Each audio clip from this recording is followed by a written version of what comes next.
नमस्कार, मैं रोशन कुमार। आज हम एक अहम सवाल पर चर्चा करेंगे। क्या सत्ता की कुर्सी इंसान को बदल देती है? क्या राजनीति में आते ही एक आम इंसान का चरित्र बदल जाता है? चुनाव से पहले नेता गली गली घूमते हैं, वादे करते हैं, लेकिन जीतते ही उनसे मिलना मुश्किल हो जाता है। क्या यह बदलाव सिर्फ पद का है या इंसान के चरित्र का भी? कुछ लोग कहते हैं कि सिस्टम ही ऐसा है जिसमें ईमानदार आदमी टिक नहीं सकता। कुछ मानते हैं कि दोष जनता का है, जो जाति धर्म के नाम पर वोट देती है और सवाल नहीं पूछती। राजनीति में भ्रष्टाचार की जड़ें कितनी गहरी हैं? क्या इसका इलाज है? आज हम देखेंगे कि एक नेता बनने का सफर कैसे शुरू होता है, चुनावी खर्च कहां से आता है और जीतने के बाद उसकी वसूली कैसे होती है। क्या सारे नेता एक जैसे होते हैं? क्या कोई उम्मीद बची है? और सबसे जरूरी, एक नागरिक के तौर पर हमारी क्या जिम्मेदारी है? चलिए राजनीति के इस चक्रव्यूह को समझने की कोशिश करते हैं। राजनीति एक ऐसा नशा है जो एक बार चढ़ जाए तो उतरता नहीं। एक आम आदमी जो कल तक गुमनाम था, आज उसके इशारे पर अफसरों की लाइन लगती है। ये ताकत, ये सम्मान इंसान को ये महसूस कराता है कि वह बाकी लोगों से ऊपर है। यहीं से बदलाव शुरू होता है। वह भूल जाता है कि ये ताकत जनता ने दी है। नेता अपने चारों ओर चापलूसों की फौज खड़ी कर लेता है, जो उसे कभी सच्चाई का आईना नहीं दिखाते। उसे लगता है वह कभी गलत हो ही नहीं सकता। सत्ता का ये नशा उसे जमीन से काट देता है। वह आम आदमी की तकलीफें महसूस करना बंद कर देता है। जनता उसके लिए सिर्फ वोट बैंक बनकर रह जाती है, जिसे चुनाव के समय याद किया जाता है।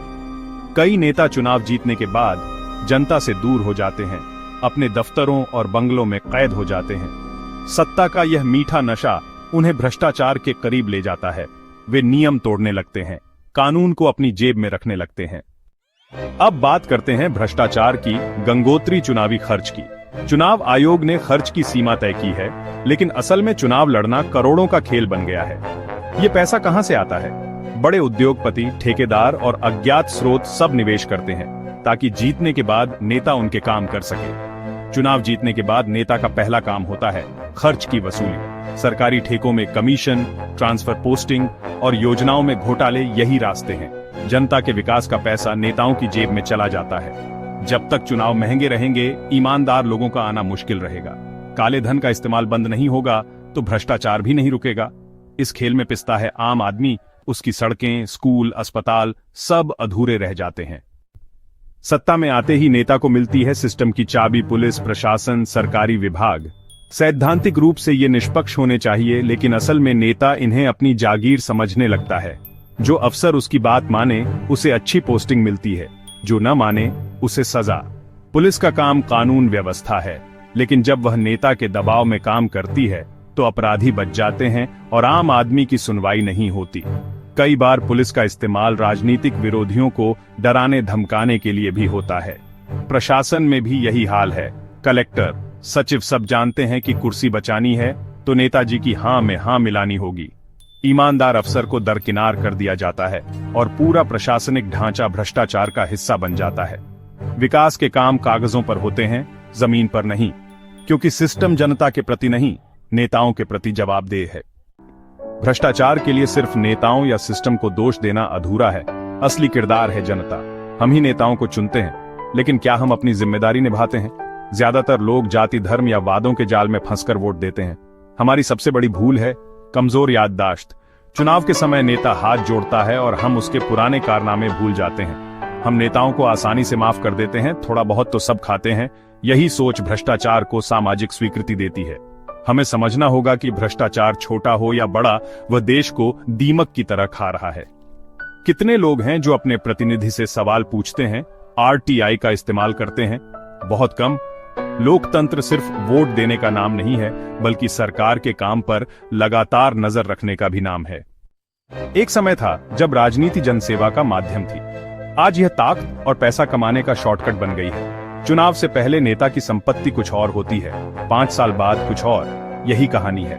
अब राजनीति में विचारधारा की जगह व्यक्तिगत महत्वाकांक्षा ने ले ली है। पार्टी बदलना कपड़े बदलने जैसा हो गया है। मकसद सिर्फ सत्ता पाना रह गया है, सेवा की भावना गायब हो गई है। युवा भी राजनीति में ताकत और ग्लैमर देखकर आते हैं, सेवा के लिए नहीं। जब राजनीति में आने का मकसद स्वार्थ हो तो भ्रष्टाचार बढ़ना तय है। राजनीति को फिर से मिशन बनाना होगा, वरना अच्छे और सच्चे नेताओं की उम्मीद नहीं की जा सकती।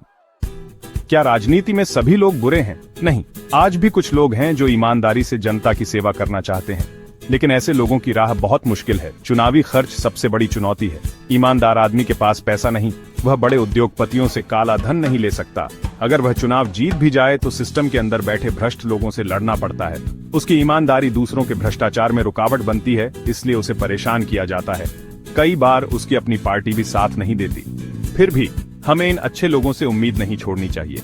हमें उन्हें पहचानना और उनका साथ देना होगा। राजनीति को भ्रष्ट बनाने में जितनी भूमिका नेताओं की है, उतनी ही हमारी जनता की भी है। हमने नेताओं को मालिक बना लिया है, जबकि असल में जनता मालिक है। हमारा असली रोल सिर्फ वोट देना नहीं, बल्कि एक पहरेदार का है। हमें अपने प्रतिनिधि के काम पर नजर रखनी होगी। आरटीआई जैसे हथियार का इस्तेमाल करें, सवाल पूछें। जब नेता जानेंगे कि जनता जागरूक है तो वे डरेंगे।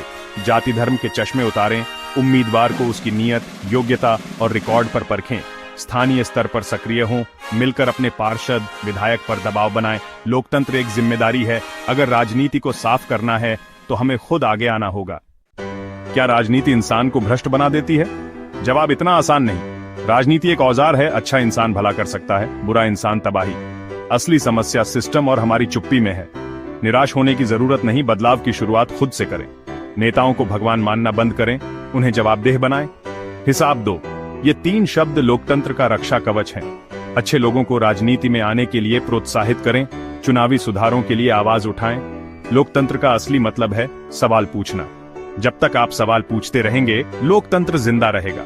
जागरूक बनिए, सवाल पूछिए और अपने वोट की ताकत को पहचानिए, क्योंकि मजबूत लोकतंत्र जागरूक नागरिक ही बना सकते हैं। नमस्कार।